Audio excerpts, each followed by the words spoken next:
But the thing is, you can't, like, Conor is that guy. That's him. Like, that's how he talks all the time. He's a sharp shit talker from Ireland, and he knows how to fight, and he knows how to talk, and it's an unusual combination. Yes. Most guys don't know how to talk that know how to fight, and most guys who know how to talk don't know how to fight. Correct.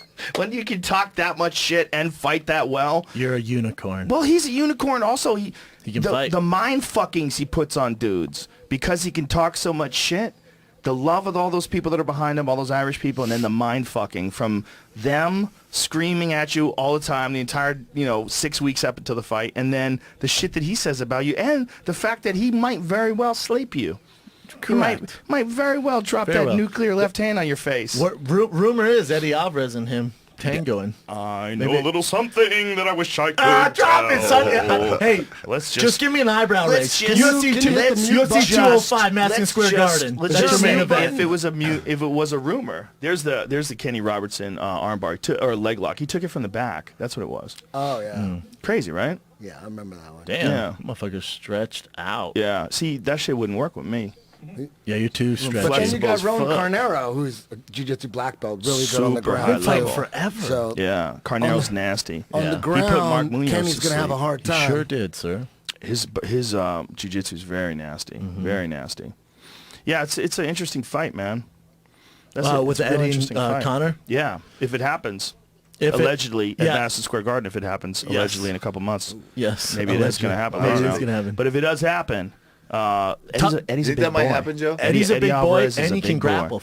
He can grapple. People forget that motherfucker can wrestle his ass He can off. wrestle his He's a ass off. fucking grinder, and whatever endurance issues Conor may have, he better iron those fuckers out before you go to town with that guy. You know I'm the biggest Conor McGregor fan on the planet. I love that guy. But looking at his potential opponents at 155 and at 70, it's like, fuck, man. It doesn't look pretty. And Eddie's a rough matchup for him. It's probably his easiest. Well, it really is. I don't think it's an easy one at all. Whoa. I don't- No. I'm saying at 55? I'm saying at 55, they're all fucking tough. They are all tough. Stylistically, if you're like, God damn, I guess Eddie's the best matchup. don't- That's saying a lot because See- Eddie's a fucking nightmare. I don't think Eddie's the best matchup at all. Who would you say is? Well, first of the all, top five. Eddie's known Yeah. for having a I chin. saw this He's known when for you were having a talking about chin and known for being able to bounce back from getting hurt. He's got massive heart, and he fights at his best when the chips are on the line. Like in the Dos Anjos fight, nobody gave him a shot in that fight. Who gave him the shot in that fight? He's probably like at least 2-1 underdog, right? He's sure. going into that fight with a dominant champion, Rafael Dos Anjos, who just got done stopping Cowboy Cerrone in the first round, working Nate Diaz,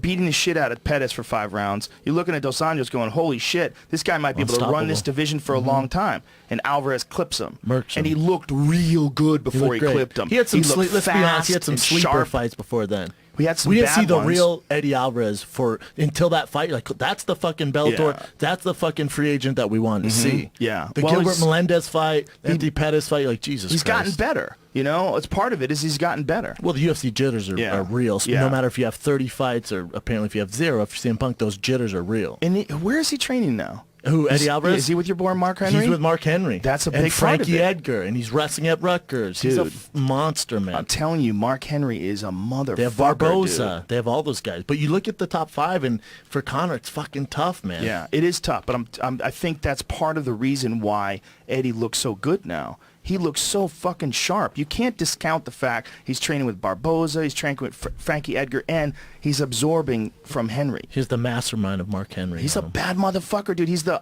most slept-on trainer. Mark Henry, I know. The most It's slept-on because trainer. he doesn't want to be in the limelight and he hates that stuff. But if he was more outspoken, Jesus Christ, he'd be all over the map. Rashad pulled me aside at one of the UFCs and was just going on and on about what a bad motherfucker I've never he is. seen anything like him. He still checks in on me all the time. I don't fight anymore. I worked with him for maybe 2 or 3 weeks, and he would have, I'm telling you, man, like a pad like this in his basement. I had sores on my feet because I was barefoot in his basement doing footwork nonstop. He had notes for fucking days. Like he's obsessed with it. Yeah, he's brilliant, clearly man. on the spectrum. Makes the best pizza in fucking New Jersey in the world, too. I heard he's a silly cook. Oh, what? My God. That motherfucker's pizza is off the and that's charts. a place where pizza is like highly praised. Like you gotta come with some real pizza if you want to make a living He's not selling fucking pizza in New around. Jersey. Yeah. coaching Yeah. up world champions and making mean-ass pizza. So I don't think I don't think that's an easy fight. I don't think I'm not there's saying any it is, easy Joe. fights at 150. That's what I'm saying. I'm saying if you look at those top 5, none of them are easy at all. Like I the agree. future doesn't look great at 55. But I can't say that either because you Look know, at that top 5. Tell me the best matchup. was- Well, It's- Nate is clearly one of the best. Nate's clearly one of the best 155 pounders. Diaz? Yes. He's better at 55 than he is 70. Yeah, well, 70's not really fighting at 70. I mean, he fought Rory at 70. He fought. I'm just saying he fought Conor at 70, and that but- was a tough But outing. they did that because that's what they did the first time when they took the fight last minute notice. He wanted to have the exact same Correct. conditions. That's why Conor did it at 70 again. But Nate's a 155er. And at 155, like when he fought Michael Johnson, when he's shredded, he looked at his best, right? He's a better Nate Diaz. Yeah, and if you see the Nate Diaz that beat, Michael Johnson at 55, he's one of the best fighters in that division, for Hands sure. down. Hands down. Not even close. So Conor just beat him. I mean, obviously a very close fight, very close decision, but I think it was probably a fair decision. I have to go over it and score it. I haven't gone over it and scored it. It was a fair decision. I mean, I don't think anyone lost in that fight, but Yes. going to the judges, I did have Conor slightly edging that fight. I think you look at the damage done. He did more damage. He dropped Nate. You know what Nate hurt says him. about that? I saw Nate at the grocery store randomly, and he was saying that he was falling on purpose to dupe Conor. And he goes, I knew the first 3 rounds were going to be, he's so fast, it's going to be tough. So when he hit me, the plan was to fall down, to get him to follow me down. He goes, because I couldn't take him down, so the plan was get him to follow me down there. Ooh, that's interesting. That's a risky game plan. That's a very risky game That's from plan. the horse's mouth. That's one of those. Is that one of those I meant to do that things? I don't know. I don't know. the I don't Pee know Wee Nate Herman. Diaz enough to be like, you serious? That's the Pee Wee Herman defense. Yeah. Either way. I meant to do that. Yeah. Yeah. I mean, either way, Nate's one of the best in the world, and He's more of a nightmare at 55 is what I'm trying to get to. Yeah, I agree. He's a tougher fight at 55. I think he fights better when he's lighter. It's probably sucks to get down there, but you're lighter and you move faster. he has better cardio.